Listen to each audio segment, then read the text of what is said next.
తెలంగాణ ఉద్యమాన్ని తక్కువ చేసి చూపిస్తా ఉన్నావు. తెలంగాణ పోరాటాన్ని తక్కువ చేసి చూపిస్తా ఉన్నావు. నువ్వు తెలంగాణ ప్రగతిని ఇయాల అద్భుతంగా సాగిన ప్రగతికి ఇయాల నువ్వు అడ్డు పుల్లలేస్తా ఉన్నావు. అనవసరంగా ఈ రాష్ట్రాన్ని ఇయాల చాలా ఇబ్బందుల్లోకి నెడుతున్నావు అన్నదే మా బాధ. అందుకే పోరాటాలతో త్యాగాలతో తెచ్చుకున్న తెలంగాణను తిరిగి మళ్ళీ కేసీఆర్ను ముఖ్యమంత్రి చేయడం కోసం, ఈ రాష్ట్రాన్ని అభివృద్ధిలో ముందుకు సాగడం కోసం, తెలంగాణ అస్తిత్వ పరిరక్షణ కోసం అందరం కూడా ఒక్కటి కావాల్సిన అవసరం ఉంది. ఎందుకంటే ఇవాళ కాకతీయ తోరణాన్ని మార్చొచ్చా రేవంత్ రెడ్డి? చార్మినార్ను తెలంగాణ ముఖ చిత్రం నుంచి తొలగించగలుగుతావా? తెలంగాణలో బతుకమ్మను, తెలంగాణ ప్రజల జీవితంలో భాగమైన బతుకమ్మను నువ్వు తొలగించవచ్చా? ఇవన్నీ తెలంగాణ అస్తిత్వాన్ని దెబ్బతీసేటువంటి చర్యలు. ఈ చర్యలను నుంచి మనం ఈ రాష్ట్రాన్ని కాపాడుకోవాలి అంటే అందరం కూడా ఏకం కావాల్సినటువంటి అవసరం ఉంది.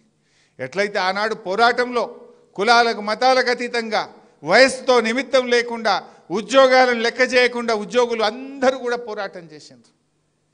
తెలంగాణ తెచ్చుకున్నాం. మార్పని ప్రజలను ఏమార్చిండ్రు. కానీ ఇలా అందరూ బాధపడుతున్నారు. ఉద్యోగులు బాధపడుతున్నారు, రిటైర్డ్ ఉద్యోగులు బాధపడుతున్నారు, మహిళలకు మోసం జరిగింది, రైతులకు మోసం జరిగింది, విద్యార్థులకు మోసం జరిగింది, నిరుద్యోగులకు మోసం జరిగింది.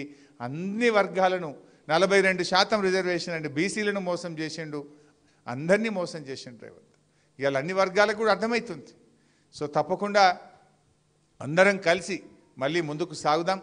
ఈ విజయోత్సవ దినం ఇది చాలా ముఖ్యమైనటువంటి దినం.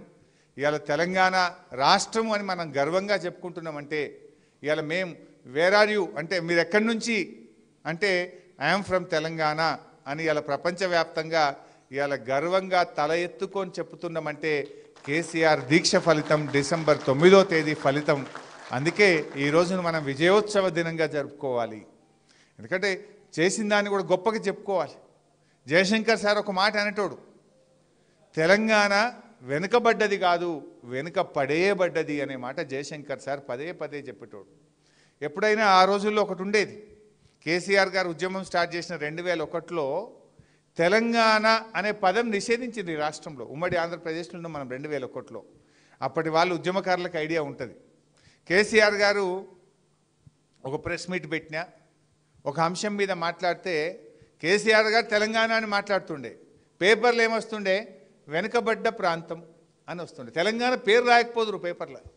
అసెంబ్లీలో కేసీఆర్ గారు లేచి నా తెలంగాణ అని మాట్లాడితే స్పీకరు తెలంగాణ అని మాట్లాడొద్దండి, వెనుకబడిన ప్రాంతం అని మాట్లాడాలి.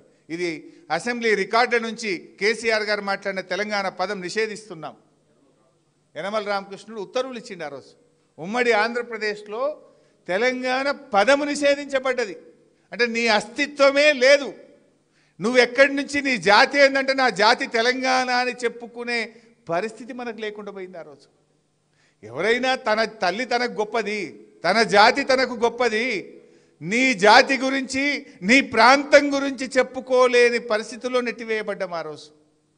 పేపర్లో పొద్దున్నే చదివితే తెలంగాణ అని కనబడపోవు. కానీ ఇప్పుడు తెలంగాణ లేకుండా పేపర్ ఉందా, వార్త ఉందా, టీవీ ఉందా, సినిమా ఉందా? అది సినిమా అయినా, పేపర్ అయినా, టీవీ అయినా, వార్త అయినా జై తెలంగాణతోనే స్టార్ట్ అవుతుంది. అంటే అది కేసీఆర్ గారు పార్టీ పెట్టడం వల్ల, ఉద్యమం వల్ల, పోరాటాల వల్ల, దీక్ష వల్ల ఇవాళ ఈ రాష్ట్రం ఏర్పడడం వల్ల మనం ఆత్మగౌరవంతో సగర్వంగా నాది తెలంగాణ అని చెప్పుకోగలుగుతా ఉన్నాం. అసలు ఆ రోజు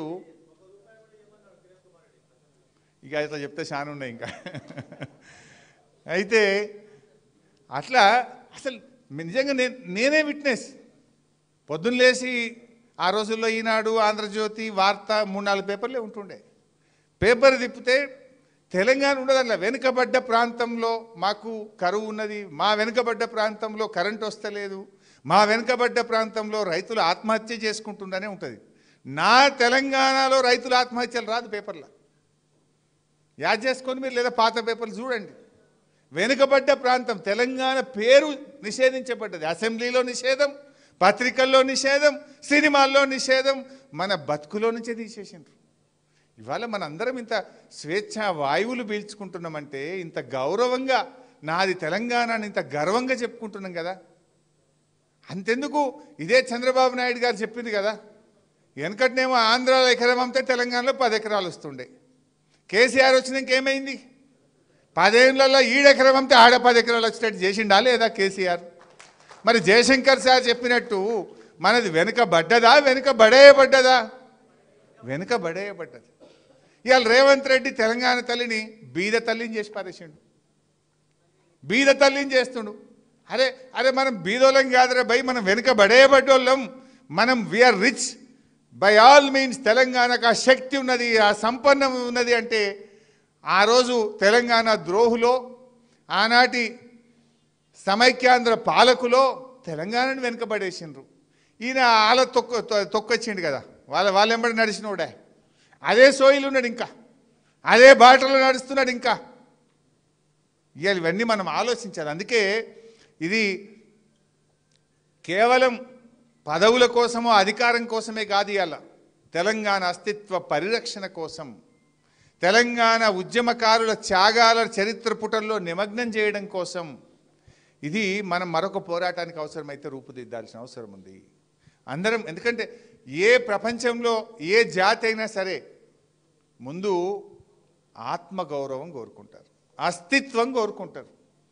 కూడు గుడ్డ తర్వాత ఎవడైనా ముందు కోరుకునేది సెల్ఫ్ రెస్పెక్ట్. నా ఆత్మగౌరవం నాకు ముఖ్యం, నా అస్తిత్వం నాకు ముఖ్యం అని కోరుకుంటారు. కానీ రేవంత్ పాలనలో తెలంగాణ ఆత్మగౌరవం దెబ్బతింటుంది, తెలంగాణ అస్తిత్వం దెబ్బతింటుంది. అందుకే మనం అవసరమైతే తెలంగాణ ఉద్యమకారులం మరొక పోరాటానికి సిద్ధం కావాలని